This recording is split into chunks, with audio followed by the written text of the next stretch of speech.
Well, join me now to discuss Judge Andrew Napolitano, former New Jersey Superior Court judge and host of Judging Freedom podcast. Real quick, Judge, I want to just breeze through this Elon stuff. Does he have a case?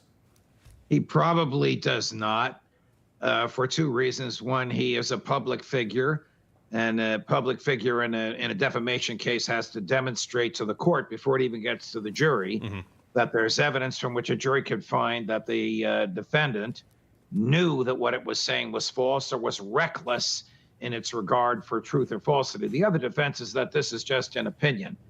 And quite frankly, he should just use his megaphone, which is a lot bigger than the ADL's, to go back at them rather than wasting the time of the court in litigation like this. Maybe make them worth less with less donors. But check out this headline. This is the real thing.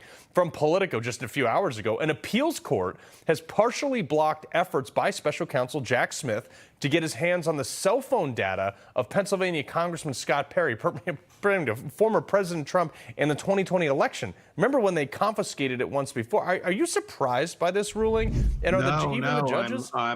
I expected it, and I'm deeply gratified by it.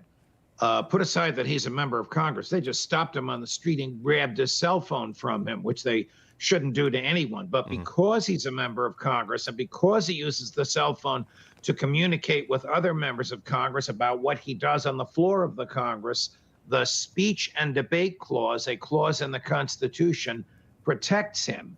And that speech and debate clause, pardon me, bars the prosecution from gaining access to the phone. They still have the phone, but they can't get what's in it, meaning they're eventually going to have to return it. Right decision at the right time for the right person.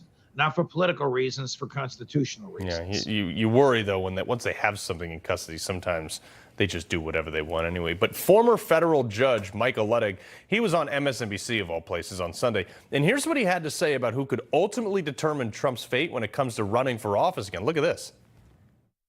This is one of the most fundamental questions that could ever be decided under our Constitution, and it will be decided by the Supreme Court of the United States sooner rather than later.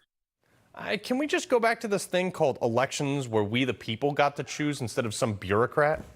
All right, so here's the problem, and I can only say nice things about Judge Luttig. Reagan appointee, hero to conservative judges and lawyers, twice on the short list for the Supreme Court, but now is of the view that a bureaucrat, an unelected bureaucrat who read something bad about Trump in the papers or online can keep his name off the ballot in a state if what that person read had something to do with insurrection. Trump isn't even charged with an insurrection. Even if he's convicted of all four of these charges against him, all these indictments, unlikely, but even if he were, none of that would trigger the 14th Amendment. The 14th Amendment was written to prevent people who actually engaged in an aggressive, active insurrection against the country, like at the war between the states, to prevent them from ever holding public office. Well, and it makes... The only thing he said that I agree with is that this will end up in the Supreme Court.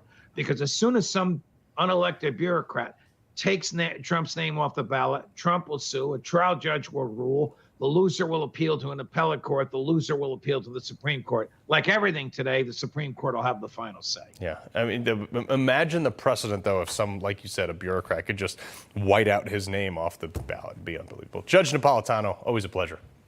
Pleasure's mine, Carl.